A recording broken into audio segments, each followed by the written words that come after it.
നമ്മൾ കഴിഞ്ഞൊരു വീഡിയോയിൽ ആക്ച്വലി ചെയ്യാൻ കഴിയും എന്നുള്ളതിന്റെ ഒരു ഇംഗ്ലീഷാണ് പഠിച്ചിരുന്നത്. നീ ഇല്ല ഇല്ല, എനിക്കത് ചെയ്യാൻ കഴിയും, ചെയ്യാൻ സാധിക്കും, ചെയ്യാൻ പറ്റും എന്നൊക്കെ പറയുമ്പോൾ ഏത് വേർഡ് യൂസ് ചെയ്യാം? Can. I can do that, I can go there, എനിക്ക് അങ്ങോട്ട് പോകാൻ കഴിയും എന്നുള്ളതൊക്കെ. ഓക്കെ, സോ അങ്ങനെയാണെങ്കിൽ ഇതിന്റെ തന്നെ പാസ്റ്റ് ടെൻസ് ആയിട്ട് എനിക്ക് അങ്ങോട്ട് പോകാമായിരുന്നു എന്ന് പറയണമെന്നുണ്ടെങ്കിൽ ഏത് വേർഡായിരിക്കും യൂസ് ചെയ്യാം? എങ്ങനത്തെ സിറ്റുവേഷനാണ് വരുന്നത്? അതായത് എനിക്ക് അങ്ങോട്ട് പോകാമായിരുന്നു, പക്ഷെ പോയിട്ടില്ല, എനിക്കത് പോകാമായിരുന്നു.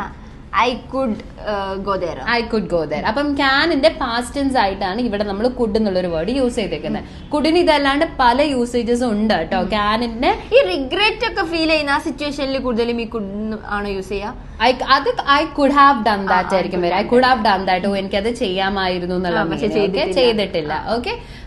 ഓക്കെ സോ ഇവിടെ ക്യാനിനെ പൊലൈറ്റ് ആക്കാൻ വേണ്ടി കുറച്ചും കൂടി ഒന്ന് റെസ്പെക്ടോട് നമുക്ക് കുഡ് യൂസ് ചെയ്യാം. ഫോർ എക്സാമ്പിൾ, നിനക്കത് ചെയ്യാൻ പറ്റുമോ, അതിനെ തന്നെ കുഡ് യു ഡു ദാറ്റ് എന്നും ചോദിക്കാം. അതായത് ഇത് ബേസിക്കലി ഒരു ക്വസ്റ്റ്യൻ ചോദിക്കുന്ന സമയത്ത് നമുക്ക് ക്യാനിന്റെ പകരം കുറച്ച് പീസ്ഫുൾ ആവണം, കുറച്ച് റെസ്പെക്ട്ഫുൾ ആവണമെന്നുണ്ടെങ്കിൽ you can use the word could. അപ്പം ക്യാൻ യു കം ഹിയറിന്റെ പകരം കുഡ് യു കം ഹിയർ എന്ന് പറഞ്ഞാൽ മീനിങ് സെയിം ആണ്, പക്ഷെ അതിന്റെ ടോൺ വ്യത്യാസമുണ്ട്. ഓക്കെ, സോ അങ്ങനെയാണെങ്കിൽ നീ അങ്ങോട്ട് അവൾക്ക് അങ്ങോട്ട് പോകാമായിരുന്നു എന്ന് എങ്ങനെ ഇംഗ്ലീഷിൽ പറയാം? She could have gone there ആണോ? ഷീ കുഡ് ഹാവ് ഗോൺ ദേറും പറ്റും, ഷീ കുഡ് ഗോ ദേർ, അവൾക്ക് അങ്ങോട്ട് പോകാം എന്നുള്ള മീനിങ് ആണ് കേട്ടോ.